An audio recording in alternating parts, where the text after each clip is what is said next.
Hello students, myself Kalpana Sagar, Assistant Professor, CO Department and Assistant Dean Academics, Kite Group of Institution. In previous lecture, we had studied 8253 Programmable Interval Timer where I had given you a brief introduction on 8253 interfacing device and tried to answer like what exactly it is, why do we require it. We further discussed the different components, advantages, disadvantages of 8253 and at last I ended the lecture with various applications of this 8253. In today's lecture, we are going to study the internal architecture, pin diagram and signal diagram of 8253. This is the internal architecture of 8253 where you can notice we have the four major components into it.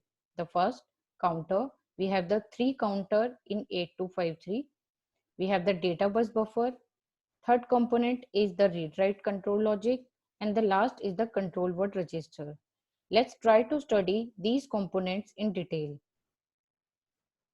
First component is counter. Counter in 8253 we have three independent down counter, counter 0, counter 1 and counter 2.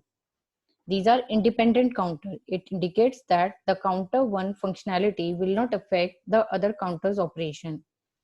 These are the down counters, which means the counting will be performed in the decrementing fashion, like from highest value towards the zero value.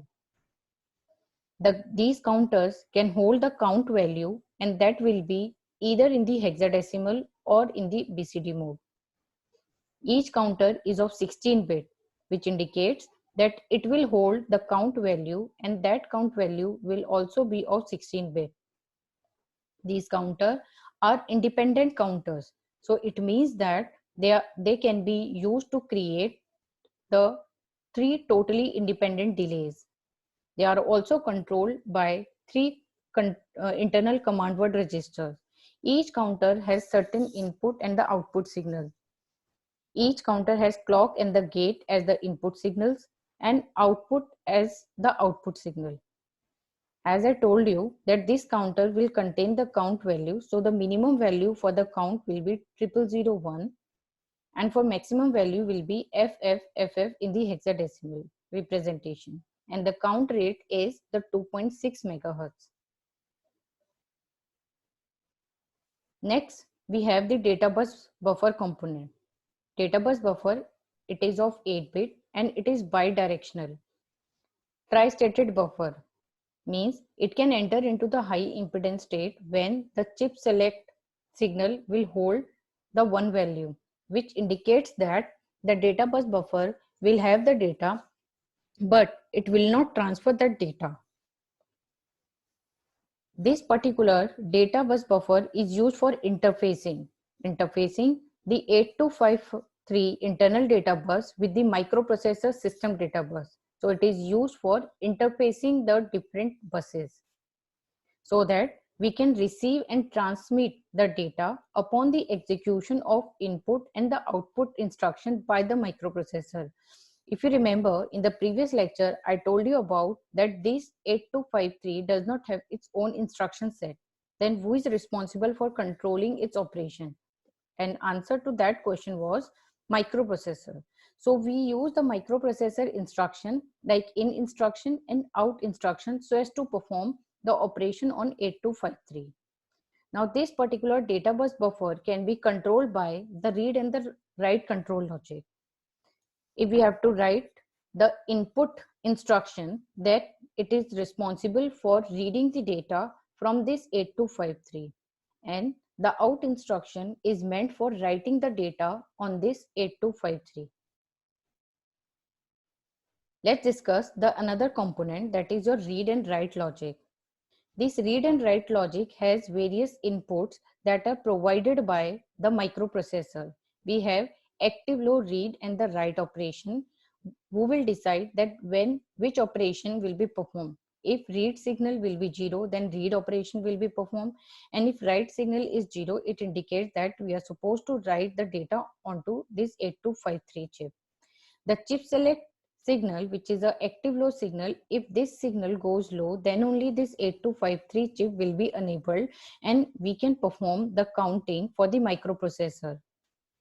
we have the another input as well, A0 and A1. These are the address line which are used for selecting the particular counter, or you can say the control word register. Let's try to understand it with the help of this functional table A0, A1 and the counter selection. If both the values for A0 and A1 are 0, it indicates that the counter 0 will be selected for counting. If it is 0 and 1, then counter 1 will be selected.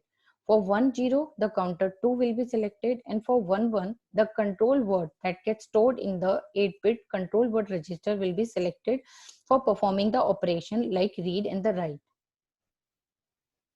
Now let's try to understand it further.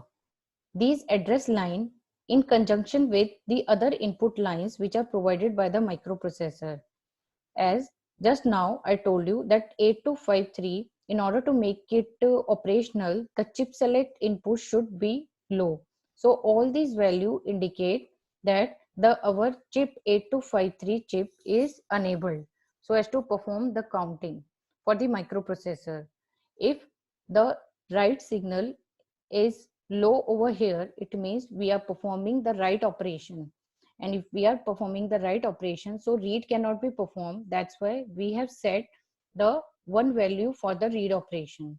The address line A0 and the A1, their input combination will decide which counter will be selected for writing the operation. So if it is 0 0, then we can perform the write operation onto the counter 0. If it is 0 1, then we can perform the write operation on counter 1. And if this value is 1 1, then it indicates that we can perform the write operation for the control word which gets stored in the control word register. Now, if we have to perform the read operation, then we have to make this signal active low. Then only we can perform the read operation for this 8253. If the read signal is low, so obviously this write signal will go high. And based upon the input combination of the address line, we can select the counters and the control word. If this value is 0 0, it indicates that we can perform the read operation on the counter 0, means we can read the value of the count from the counter 0. If it is 0 1, then counter 1 will be selected for read operation, and for 1 0, the counter 2 will be selected. One important point to note here, when the value of A0 and A1 are 1 1, then it indicates no operation will be performed. No operation will be performed, and this data bus buffer, or you can say the 8253, will enter into the tri-state, which is the high impedance state, in which there is no significance of any kind of operation. Whereas if we have the don't care condition for A0 and the A1, then also no operation will be performed and 8253 will enter in the tri-state, simply because we have the high value for both read and the write signal. And if we have the chip select value 1, then it indicates that the 8253 is disabled and we cannot use it for counting purpose. So in that case, the selected operation will be disabled, and there also it will enter into the tri-state. Now let's discuss about the control word register. This control word register contains the 8-bit control word, and this 8-bit control word is written by the microprocessor, and we store this control word in the control word register so that we can control the complete operation of this specific counter. It indicates this particular control word contains the various information for controlling the specific counter. It is used to initialize each of the counter of 8253 to decide its operating mode. Means the counter is initialized by this control word register. Now it is highlighted here that this control word can only be written and cannot be write. Okay, I repeat that this control word can only be written and it cannot be read.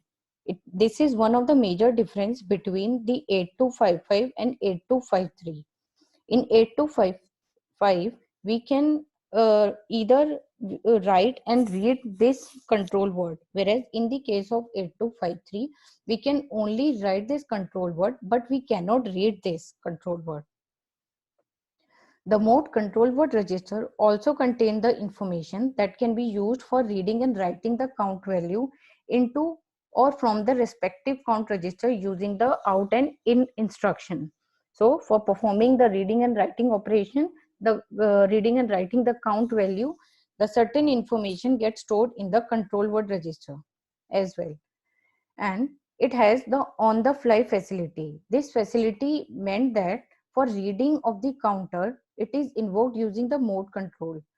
It indicates, on fly indicates that while the counting is in the process and we can write a new value to it, that is called as on the fly. Now this is the pin diagram of 8253 and the signal diagram of 8253. The total number of pins in 8253 are 24. 24. We have the counter 0 to 2. So for counter 0, we had the clock signal, the clock 0, out signal out 0 and gate 0. These signal represent the counter 0 and these signals are available at pin number 9, 10 and 11. For counter 1, we have the clock 1, the gate 1 and the out 1 signal. These signals belong to the counter 1. Whereas for the counter 2 as well, we have the clock and out and at last the gate signal.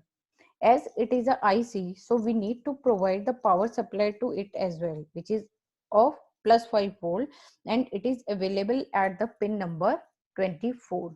If we are providing the power supply, we also need the ground signal so as to protect it from the damage. And this ground signal is available at pin number 12. Okay. We had the various input signal to the read write control logic, and those inputs are provided by the microprocessor. What are those input? We had the active low read signal, active low write signal, active low chip select and the address line. So these are provided at pin number 19 to 23. At last, we also have the system bus, which is of 8-bit and this is connected with the data bus buffer. So those data bus lines are represented with D0 to D7. Now let's have a look on the signal diagram. Signal diagram is basically that diagram in which we represent the signals only, whether the signals are input signal. So this inward direction indicates that these signals are input signal and the outward direction show that these signals are the output signal. Other signal to 8253 are chip select, address line, read and the write, active low signals, and for interfacing we require the data bus line which are of 8-bit. In the next lecture, we will study the different operating modes of 8253 in detail. Till then, thank you and take care.